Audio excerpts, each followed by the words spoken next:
Hello tout le monde et bienvenue, ici Anaïs pour la deuxième histoire de magie. Alors j'ai un petit peu hésité parce que hier j'ai commencé vraiment avec le début de mes manifestations, avec cette histoire à propos d'entrer à l'école hôtelière à l'Institut Paul Bocuse, pardon. Et j'hésitais à parler des petites manifestations qu'il y a eu entre-temps. Donc je vais peut-être faire très très rapide. Une des manifestations dont je me souviens. Et juste, je mets juste un peu de contexte à propos de ces histoires de manifestations, ces histoires de magie. Pourquoi est-ce que je vous raconte tout ça? Parce que j'ai envie de vous accompagner au travers de mes histoires à vous reconnecter à votre magie, à vous reconnecter à cette sensation, à ce savoir que tout est possible, que la magie est là, que la magie est présente en nous et partout autour de nous. Et je trouve que les histoires sont une magnifique façon de se reconnecter à ça. Et c'est vraiment, je vais vous parler de plein de sujets différents. Des fois, ce sera des manifestations de magie par rapport à l'argent, puis des fois par rapport à d'autres choses. C'est vraiment pour vous ramener dans cet espace, pour vous inviter à ouvrir pleinement cet espace de tout est possible. Tout est possible si j'y crois. La magie existe, la magie est là et la magie est... Je suis la magie. Parce que nous sommes la magie. Donc, il y a eu deux petites choses assez rigolotes quand j'étais à l'école hôtelière. La première, c'était pour mon premier stage. On devait trouver un stage pour valider la fin de la première année. Puis moi, la seule chose que je savais, c'était je veux aller en stage en Corse.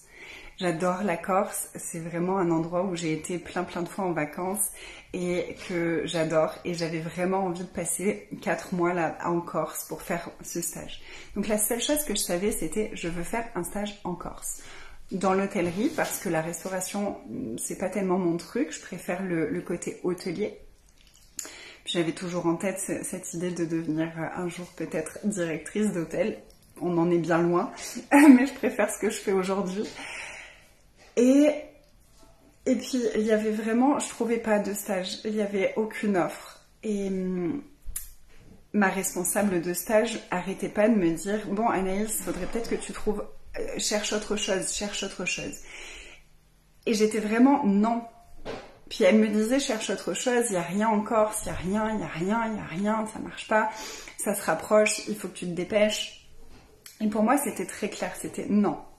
Je vais aller en stage en Corse et je vais passer un stage de dingue, ça va être génialissime. Et j'étais complètement intransigeante à propos de ça. À l'intérieur de moi, il y avait vraiment cet espace de c'est non négociable. C'est non négociable, c'est en Corse que je vais faire mon stage. Et quelques semaines avant la fin de l'année, donc vraiment ça devenait critique que je trouve mon stage, la même personne, donc ma responsable de stage qui vient me voir, Anaïs, viens tout de suite. Ok, il faut postuler ici, il y a une offre qui vient de se libérer pour la Corse, c'est dans l'hôtellerie, c'est en réception, c'est exactement ce que tu voulais, il faut que tu postules. Je le savais. Et donc j'ai été prise, j'ai fait toutes les démarches, j'ai été prise pour ce fameux stage en Corse et j'ai pu passer mon stage en Corse. L'important dans cette histoire, c'est vraiment quand tu sais ce que tu veux, quand tu sais ce que tu désires, quand tu sais ce dont tu as envie, sois dans cette posture intérieure de il n'y a pas la place pour autre chose. Il n'y a pas la place pour un plan B. Il n'y a pas la place pour un plan C. Il n'y a pas la place pour un plan D. C'est ça, et c'est ça qui va marcher. C'est ça parce que j'ai choisi que c'était ça et que c'est ça qui me fait vibrer, c'est ça qui me fait pétiller, c'est ça qui me donne envie. Et quand on est dans cette posture intérieure, tout ce qu'on désire va venir à nous de n'importe quelle façon. Donc on peut recevoir du soutien aussi. Vous voyez, moi c'est ma responsable de stage qui finalement a trouvé le stage pour moi. Moi, je faisais mes recherches, j'avais mes alertes un peu sur tous les sites où on recherche les stages. Et c'est venu par elle, alors qu'elle y croyait même pas. Mais elle avait vraiment tellement vu à quel point c'était important pour moi et que j'étais intransigeante là-dessus, qu'elle a elle aussi dirigé toute son énergie avec moi pour que ça devienne possible. Du coup, j'ai été la première à qui elle en a parlé de ce stage-là, etc. Donc, qu'est-ce que c'est que tu as tellement envie de choisir dans ta vie, de demander, de recevoir dans ta vie? Et à quel point est-ce que tu peux être... Quel espace est-ce que tu peux être à l'intérieur de toi qui crée cette énergie intransigeante, cette decisiveness? C'est à quel point est-ce que tu peux être décisif sur c'est ça et il n'y a que ça. C'est ça et ça ne se passera pas autrement. C'est ça et ça ou encore mieux que ça. Mais quand tu sais en fait. Quand tu sais ce que tu désires, tu sais ce que tu désires, point barre. C'est quoi que tu désires? C'est quoi que tu sais que tu désires mais que tu n'oses pas t'avouer, que tu n'oses pas demander, que tu n'oses pas choisir pleinement? Et où du coup tu laisses toujours comme des portes de sortie. Des portes de sortie de tes propres demandes, de tes propres désirs. Où il y a comme ces espaces béants où tu te perds dans « Ah mais peut-être que c'est pas possible, peut-être que je demande trop, peut-être que... » Non, c'est quoi que tu désires? C'est quoi que tu sais au fond de ton cœur? C'est quoi ce truc-là que ça, quand tu te connectes à ça, c'est une évidence pour toi. Ne laisse rien ni personne, pas même tes propres pensées, émotions ou sentiments, te détourner de ce que tu sais. Si c'est ça que tu désires, c'est ça que tu auras. Si c'est ça que tu désires et que tu as le courage d'affirmer tes désirs, le courage de te diriger vers ces désirs, tu recevras forcément ce que tu désires. Bon, je pensais pas avoir autant à dire par rapport à cette histoire-là, mais finalement si. Et du coup, je vais garder l'histoire de la manifestation de mon mari pour demain. J'hésitais entre les deux. Et puis, la deuxième chose que j'ai manifestée, c'était ce travail à l'hôtel de Crillon. À la fin de mes études, on avait le stage final. Et le stage final, j'avais vraiment envie de le faire dans un endroit très prestigieux. C'était vraiment très important pour moi. Et j'avais 2 postes qui me plaisaient. Il y avait 2 stages qui me plaisaient. Mais celui à Paris, en fait c'était Paris. Paris me faisait vibrer de fou. Il y avait un autre stage, c'était à Monaco. Et j'ai postulé quand même pour les 2. Et je me souviens quand je suis allée à Paris, je me sentais tellement toute petite à Paris, moi qui viens de la campagne, qui viens j'habitais dans les Hautes-Alpes, dans un tout petit village où j'allais à l'école à pied quand j'étais petite. Et j'avais fait mes études à Lyon, donc je commençais à me familiariser à la grande ville, mais là d'arriver à Paris, je trouvais ça tellement beau, je trouvais ça tellement magique. Puis alors la place de la Concorde, elle est superbe, elle est sublime, c'est absolument magnifique. Et je me revois la première fois arriver donc devant l'hôtel de Crillon pour aller passer mon entretien et j'étais vraiment en panique parce que je voulais vraiment avoir ce stage-là. C'était vraiment celui-là que je voulais. Et je me revois me faire tout un speech à l'intérieur de moi. J'ai passé peut-être 3/4 d'heure le temps d'aller je dormais chez ma cousine, le temps d'aller de chez ma cousine jusqu'à l'hôtel à me coacher toute seule, à être vraiment dans cet espace de t'es la meilleure. Il est pour toi ce poste. Il est fait pour toi, t'es faite pour ce poste. Tu es extraordinaire, bien entendu que tu vas l'avoir. Et je me suis auto-coachée pendant 3/4 d'heure. Avec vraiment ce truc de... Je visualisais je captais l'énergie de l'entretien. Et j'envoyais l'énergie de c'est évident que c'est pour moi, je suis faite pour ce poste, je suis faite pour ce poste. Je me suis conditionnée toute seule à réussir cet examen. Je me suis conditionnée toute seule à réussir cet examen. Et ça, c'est une des choses les plus puissantes qu'on puisse faire, c'est de se conditionner nous-mêmes à réussir ce qu'on a envie de réussir. Donc, quel discours intérieur est-ce que tu peux te tenir? Tu vois, comme si tu étais là pour te soutenir, comme si tu étais là pour te donner un coup de pied au cul, comme si tu étais là pour être à tes propres côtés. Comment est-ce que ce serait si tu étais à tes côtés dans toutes les choses que tu désires créer? Comment ce serait si tu étais ta première cheerleader? Si tu étais ta propre pom-pom girl par rapport à tout ce que tu désires créer? Comment est-ce que tu te parlerais? Élever notre discours intérieur, c'est vraiment un des outils de base pour manifester ce qu'on a envie de manifester dans notre vie. Élever notre discours intérieur. On est tellement doués pour avoir des discours intérieurs qui nous détruisent, qui sont toxiques pour nous. Mais si on a cette capacité-là, on a aussi la capacité d'avoir un discours intérieur qui va nous booster, qui va nous pousser, qui va nous emmener là où on a envie d'aller. Puis si tu commences à créer quoi que ce soit avec le discours intérieur de toute façon je suis nulle, j'y arriverai pas, c'est pas pour moi, je peux pas, etc. L'énergie que tu vas avoir pour créer va être tellement petite. Tu vas déjà commencer à créer avec à l'esprit que tu peux pas y arriver. Donc ce que tu vas créer, ça va pas être extraordinaire. Si t'es ta propre pom-pom girl et que tu t'encourages et que tu te rappelles à quel point t'es extraordinaire, à quel point t'es forte, à quel point t'es puissante, à quel point t'as du courage, à quel point t'as déjà surmonté tellement de choses, à quel point ce que tu désires est fait pour toi, à quel point ce que tu désires te désire aussi. Ça, c'est vraiment mon mantra, ce que je désire me désire aussi. Et si tu as cette puissance intérieure de te prendre par la main et de dire on va y aller, on va y arriver, je suis faite pour ça, c'est fait pour moi. Peu importe ce que tu as envie de créer dans la vie, si tu es à tes propres côtés et que tu t'encourages toi-même, il n'y a rien qui peut te résister. Tu peux tout créer, tout est possible.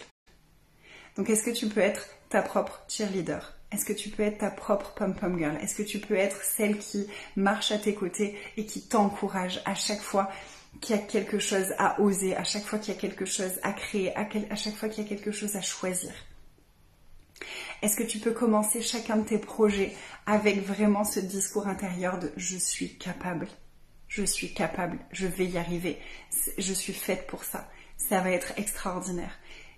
Évidemment que je vais y arriver, évidemment que je vais y arriver, évidemment que je suis capable ». Si tu pars avec ce discours intérieur, tu peux tout réaliser, tu peux tout créer, tu peux tout recevoir. Et l'univers va te soutenir parce que l'univers va te montrer toutes les preuves que effectivement tu vas y arriver, toutes les preuves que effectivement tu as ce qu'il faut, toutes les preuves que... Donc ton discours intérieur va non seulement changer les choses qui se présentent à toi, va aussi changer la façon dont toi tu vas te présenter dans ce que tu crées, mais va aussi permettre à l'univers de t'amener sur un plateau d'argent tout ce que tu désires et tout ce qui va renforcer cette confiance que tu as en toi. Tout commence par notre discours intérieur. Tout commence par notre discours intérieur. Voilà pour les deux petits... Et j'ai été prise, bien entendu, au crayon. J'ai passé l'entretien, c'était comme une évidence. L'entretien s'est super bien passé. J'étais tellement dans cette présence, j'étais tellement dans cette énergie de il est pour moi ce job que j'en avais même pas conscience à ce moment-là, mais en fait j'ai activé tous les flux d'énergie qui étaient requis pour vraiment créer une connexion avec la personne qui me faisait passer l'entretien.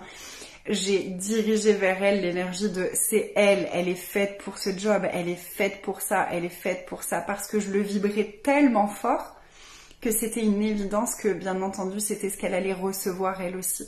Parce que les personnes avec qui on interagisse reçoivent l'énergie que nous, on aimait. Donc si tu aimais l'énergie de « c'est pas fait pour toi, je suis nulle, je suis machin », la personne en face, elle reçoit cette énergie-là. Et qu'elle en soit consciente ou non, ça l'influence et ça influence la façon dont les choses se passent. Donc ça, c'est quelque chose dont je me sers encore aujourd'hui avec la vente, avec mon business, avec la création, avec tout ça. À chaque fois que j'ai quelque chose à créer, je suis toujours ma propre cheerleader. C'est quelque chose que j'ai continué à entretenir. Puis je change mon énergie. Maintenant, j'ai d'autres outils plus approfondis, qui vont plus dans les détails, qui vont plus dans la subtilité de l'énergétique pour changer l'énergie que j'aimais et pour connecter encore plus profondément avec les personnes qui sont en face de moi. mais la base est la même. La base est la même. Donc c'est vraiment quelque chose qui est puissant à changer à l'intérieur de nous. D'être ta propre cheerleader, d'être ta propre pom-pom girl, de t'encourager toi-même constamment et de vibrer cette énergie de confiance. Au plus tu t'encourages toi-même, au plus tu vas vibrer cette énergie de confiance et au plus les personnes en face de toi vont pouvoir te faire confiance facilement et vont avoir cette sensation d'évidence, de oui, bien sûr, c'est elle. Tes clients, les personnes, si tu vas à la banque pour demander quelque chose, si vous le verrez dans les prochaines histoires, mais c'est aussi quelque chose que j'ai utilisé beaucoup pour mon accouchement. J'ai manifesté un accouchement incroyable. C'est vraiment, vraiment une base puissante. Donc, observe quel est ton discours intérieur. Comment est-ce que tu te parles intérieurement? Est-ce que tu t'encourages ou est-ce que tu as plutôt tendance à te casser, à être dur avec toi, à être intransigeante et intolérante avec toi? Et comment est-ce que tu peux changer ce discours intérieur en conscience? Comment est-ce que en conscience tu peux prendre des moments chaque jour pour avoir un beau discours intérieur avec toi-même, pour te regarder dans le miroir? Ça, c'est un exercice très puissant, de te regarder dans le miroir et de t'encourager comme si tu étais ta meilleure amie qui est là pour te soutenir toujours, toujours, toujours. Cette mère aimante que peut-être tu n'as pas eue et qui t'a peut-être jamais encouragé. Comment est-ce que tu peux devenir, toi, cette mère aimante de toi avec toi-même? Regarde-toi dans le miroir et parle-toi, encourage-toi, dis-toi tout ce que tu vois d'extraordinaire à propos de toi. Rappelle-toi tout ce qui est extraordinaire à propos de toi et dis-toi-le à voix haute, parle-toi, parle-toi. Sois cette épaule soutenante, sois cette personne qui marche à tes côtés et qui te laissera jamais tomber. Exactement, s'automotiver. C'est vraiment important, c'est vraiment une grande clé pour créer la vie qu'on désire créer. Voilà, c'était la deuxième histoire de magie. J'espère que vous allez recevoir plein d'outils au travers de ces histoires, que ça va vous reconnecter à ce que vous avez besoin de reconnecter vous en ce moment pour aller de l'avant, pour créer encore plus grand, pour créer une vie encore plus magique, pour créer une vie qui vous ressemble encore plus. Parce que c'est vraiment pour ça que je me lève chaque matin. C'est pour créer la vie que moi j'ai envie de créer et pour accompagner mes clientes à créer la vie qu'elles ont envie de créer, le business qu'elles ont envie de créer, les relations qu'elles ont envie de créer, le corps qu'elles ont envie de créer. Si tu veux travailler avec moi en individuel, j'ai plein d'offres en ce moment pour les offres de Noël. Tu peux aller voir, je te repartagerai le lien où j'ai partagé toutes mes offres actuelles à des prix juste défiant toute concurrence. J'ai pas eu des prix comme ça depuis longtemps et ça me fait vraiment plaisir. Et si tu veux qu'on se retrouve en présentiel, le dernier week-end de janvier, dans le sud, pour l'instant le lieu n'est pas confirmé, mais dans le sud de la France, je vais faire mon premier séminaire choyé qui est vraiment à propos de justement se reconnecter au divin qui est en nous, se connecter à ce soutien inconditionnel qui est en nous et qu'on peut recevoir de tout l'univers, se connecter aux anges, recevoir le soutien, recevoir l'amour, recevoir... venir guérir tous ces endroits en nous justement qui manquent encore d'amour, tous ces endroits en nous qui ont souffert de par des relations abusives, toxiques, qui manquaient peut-être d'intelligence émotionnelle, d'aller mettre du baume dans tout ça et vraiment se connecter à cette magie qui vit en chacun et chacune d'entre nous et qui réside partout autour de nous. On est connecté au divin parce que nous sommes le divin. Le divin est en nous et rien n'est séparé. L'illusion de la séparation n'est qu'une illusion justement. Et au-delà de cette illusion de séparation, il y a nous et il y a ce divin qui circule à l'intérieur de nous parce que nous sommes bien plus qu'un corps, nous sommes un être divin, magique, magnifique, magnétique. Et choyer, ça va être vraiment un cocon pour aller se reconnecter à cette magie, à ce divin qui est en nous et en toutes choses. Et vous pouvez vous inscrire dès maintenant. J'ai très très hâte de refaire un événement en présentiel. J'ai très hâte de rencontrer toutes ces belles personnes. On est déjà un beau groupe. Je ne sais pas si tout le monde sera en présentiel. Ce sera aussi accessible en ligne pour les personnes qui ne pourront pas se déplacer. Donc ce sera sur 2 jours, le samedi et le dimanche, en ligne ou en présentiel avec moi. Si vous voulez vous inscrire, n'hésitez pas à m'envoyer un message pour me demander le lien. Et je vous souhaite un merveilleux réveillon de Noël. Je vous souhaite de vous connecter pleinement à votre magie, de vous connecter pleinement à la magie de cette vie, de cette création qu'est notre vie, à la magie de ce que vous êtes, à la magie de ce que vous avez déjà créé et à la magie de tout ce qu'il vous reste encore à créer. Je vous aime très fort et on se retrouve demain pour la 3e histoire de magie. N'hésitez pas à partager autour de vous si ces histoires vous inspirent et que vous pensez que ça pourrait insuffler de la magie dans le monde. Partagez, invitez des personnes à regarder les vidéos chaque jour, c'est avec grand plaisir. Je vous aime très fort et à demain.